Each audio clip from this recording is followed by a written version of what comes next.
podcast Suinocultura Faixa Preta. Aqui você fica por dentro das melhores e mais atuais pesquisas em suinocultura para você ficar totalmente atualizado. Então hoje nós temos um convidado com um trabalho muito interessante, que é o Rafael Janlupe. Tudo bem, Rafael? Muito obrigado. Seja bem-vindo. Um prazer estar aqui com vocês.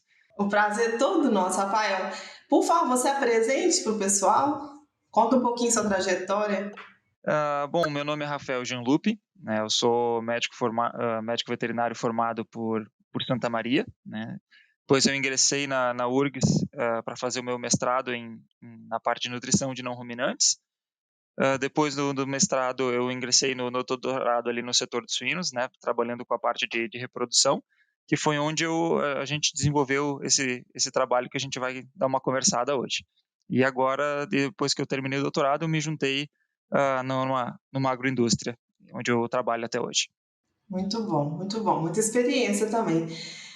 Rafael, eu li o seu trabalho e, assim, eu particularmente, quando eu leio um trabalho que ele tem uma aplicação no campo, eu fico muito animada, porque eu acho que a pesquisa ela tem que andar nesse sentido, né? Sempre resolvendo problemas do campo. Então, eu queria te pedir, por gentileza, que comentasse um pouquinho sobre o seu trabalho, né? O objetivo e os resultados, por favor. Claro. Bom, esse trabalho, ele saiu de uma contextualização, né, que na verdade foi de um trabalho que surgiu na Holanda, né, em que eles acharam correlação de corpo lúteo, né, com o peso ao nascimento, né, do leitão. Então, a Carolina Lima, desculpa, ela achou uma correlação positiva, que quanto maior o corpo lúteo aos 20 dias de gestação da fêmea, maior é o peso ao nascimento dessa leitegada, né, o peso médio do leitão lá no nascimento. Então a gente pensou assim, que talvez se a gente conseguisse achar uma forma, né, de aumentar um folículo, né, esse folículo pré-ovulatório que vai gerar um corpo lúteo de maior tamanho, a gente teria também um peso ao nascimento melhor lá na ponta. E também a gente considerou outras coisas, como, por exemplo, um trabalho do pessoal dos Estados Unidos, que ele tinha descrito 4 padrões, né, de crescimento folicular durante a lactação dessa fêmea, né? Então, eles normalmente a gente acha assim, não, mas tu tem o leitão mamando, então tu tem uma inatividade ovariana durante essa última semana de lactação. Mas não foi o que ele viu, né? Ele achou assim, existem 4 padrões, né, de crescimento. Então, ou tu não tem nenhum crescimento folicular, tu tem uma inatividade ovariana, ou tu tem a formação de cisto, né? Ou tu tem uma ovulação ainda durante a lactação, que é algo que acontece principalmente em mãe de leite, né? Então tu tem uma mexida na leitegada, acaba se perdendo aquele efeito da sucção, né? E o quarto padrão que ele tem um crescimento em ondas, né? Então tu teria o desenvolvimento folicular ainda naquela fase. E aí a gente pensou que também nesse sentido, se a gente trabalhasse com o altranogeste, né, a gente teria também um crescimento folicular, uma qualidade folicular melhor, né, lá no momento da ovulação, né. Então a gente conseguiria, durante a lactação, zerar, né, o crescimento folicular. Então, para responder essas perguntas aí, com o objetivo de ver assim, se eu tratar com a altranogeste, eu tenho uma melhor performance reprodutiva, né, por gerar uma ovulação de melhor qualidade, que vai gerar um embrião de melhor qualidade, né, e consequentemente um maior tamanho de leitegada, e, né, ter um maior tamanho folicular na ovulação, eu também teria um maior tamanho de corpo lúteo ali na gestação, que levaria um maior peso ao nascimento. Então seriam esses dois pontos que a gente quis avaliar no nosso trabalho. Para isso a gente trabalhou aí com 400 fêmeas, né, divididas em 2 grupos, ali, 200 por grupo, e ali a gente avaliou a dinâmica folicular desde do último do último, dos 7 dias antes do desmame, né? Então a gente trabalhou mais ou menos com uma duração de lactação de 19 a 21, tá? Justamente para não ter uma variabilidade muito grande. E a gente forneceu 20 miligramas de Altenogest nos últimos 7 dias, né? Sendo que o último dia era antes do desmame, né? Era o dia anterior. Então, se ela fosse desmamada amanhã, a última dose era hoje, né? E foi bem interessante, assim, alguns pontos que chamaram bastante atenção, né? Primeiro, quando a gente vê em questão de dinâmica folicular, a gente teve, durante a lactação, realmente, o Altenogest, ele realmente, assim, a nossa média de tamanho folicular foi bem menor do que as fêmeas que não estavam recebendo, né? Então, a gente teve, realmente, assim, o Altenogest, durante a lactação, ele segurou bem o crescimento folicular, né? E, e aí, no dia do desmame, então, lembra que a última dose dele tinha sido no dia anterior ao desmame. Então, no outro dia de manhã, quando a gente fez a avaliação, a gente já viu que não tinha mais diferença entre os grupos.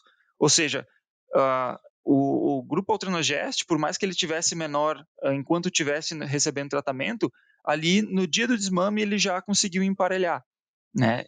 E aí, no pós-desmame, a gente viu que o Altranogest, né, os folículos das fêmeas tratados com Altranogest, a média de tamanho foi sempre maior, né, até o momento da ovulação, quando comparado ao grupo controle, né?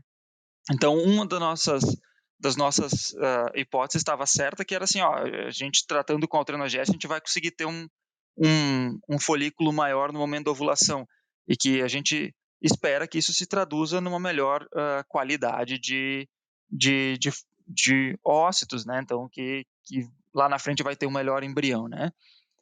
Um embrião que seja mais adequado ali no momento da implantação do útero ali. Outro ponto interessante que a gente encontrou foi a questão do IDE, né? Então o grupo tratado com a Altranogest, ele tendeu a ter um IDE um pouco mais longo, né? Mas coisa muito pouca.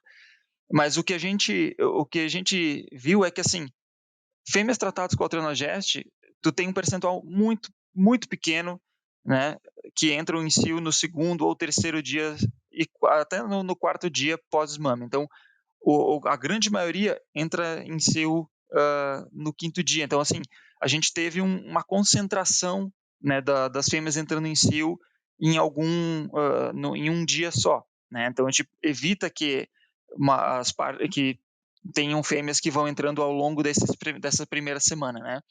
O que é muito bom se tu puder associar com alguma outra biotecnologia, como a IATF, por exemplo, que alguns protocolos da IATF elas são baseadas no momento do cio ou no momento do desmame, né? Então, tu acaba tendo uma uniformização ali, né? Em relação ao tamanho de corpo lúteo também, a gente investigou, então, ali aos 20 dias de gestação, né, dessas fêmeas, a gente mediu os 5 corpos lúteos maiores do ovário direito e do ovário esquerdo, né? Então, a gente teve 10 corpos lúteos no total por fêmea, né? E a gente mediu corpo lúteo por corpo lúteo, vimos o diâmetro médio, né, e também a variabilidade, a uniformidade desses corpos lúteos. E um ponto que chamou a atenção, assim, fêmeas tratadas com a Transgest tiveram um corpo lúteo um pouco maior, né, ao redor de meio milímetro maior de média, né, então ele foi significativo, né, na análise estatística. E também a gente viu um menor coeficiente de variação entre eles, né? Então os corpos lúteos eles eram mais iguais em termos de tamanho, que fez a gente, como a gente tem uma correlação positiva, né, de tamanho de folículo com tamanho de corpo lúteo, a gente poderia inferir assim, então nós tivemos também folículos mais uniformes no momento da ovulação, né? Em que a gente não pôde garantir 100% porque a gente mediu 3 folículos no momento da avaliação folicular, né? Então, a gente não mediu 10, né? Então, não era um N suficiente ali. E no momento, então assim, a gente conseguiu ter uma ovulação, né, um pool de folículos mais vamos botar assim, mais homogêneos no momento da ovulação, né? E em relação a nascidos, assim, a gente não, em termos de performance reprodutiva, a gente não conseguiu achar nenhum efeito, assim, em termos de peso ao nascimento, que era uma das expectativas que a gente tinha. Em termos de nascidos, a gente também não teve diferença. E o que a gente viu, assim, é que talvez tenham outros fatores, né, que possam estar influenciando aí a capacidade uterina da fêmea, né, ou a questão de nutrição, a genética, tudo isso pode influenciar mais a questão do peso no nascimento realmente do que a gente tratar lá no início da gestação, né, ali no pós-desmame, né. Então, como conclusão, assim, a gente viu que realmente é uma estratégia que a gente pode usar, né, para ter um melhor pool folicular ali, algo mais uniforme, entrada em cio mais uniforme, né, e também evitar que essas fêmeas entrem em cio durante a lactação ali, né. A gente, em termos de cistos, a gente não viu nenhuma diferença em termos de cisto, a gente teve incidência bem baixa, na verdade, menos de 2% das fêmeas avaliadas com ultrassom a gente encontrou cisto, né, e foi bem distribuído entre os tratamentos, né. Então, como conclusão, para a questão de desempenho, a gente não encontrou efeito, mas para uma questão de uniformidade de entrada em cio ali e também evitar que essas fêmeas ovulem durante a lactação ali, a gente foi um tratamento eficaz, assim. Excelente. Rafael, muito obrigada, né, por você contribuir aqui, compartilhando a sua pesquisa, o seu conhecimento. Parabéns a você e a equipe envolvida no trabalho. A suinocultura precisa de trabalhos como esse, tá? Parabéns a todos vocês. E, pessoal, quero pedir agora que vocês nos sigam aqui para que vocês continuem tendo acesso a essas pesquisas, que são pesquisas recentes e com impacto relevante na suinocultura. E espero encontrá-los agora numa próxima oportunidade. Nós estamos sempre procurando as melhores e mais recentes pesquisas na área da suinocultura para compartilhar aqui no podcast. Se você quer compartilhar o seu trabalho, é muito fácil. É só você mandar um e-mail para suinoculturafaixapreta@swine. Te espero aqui.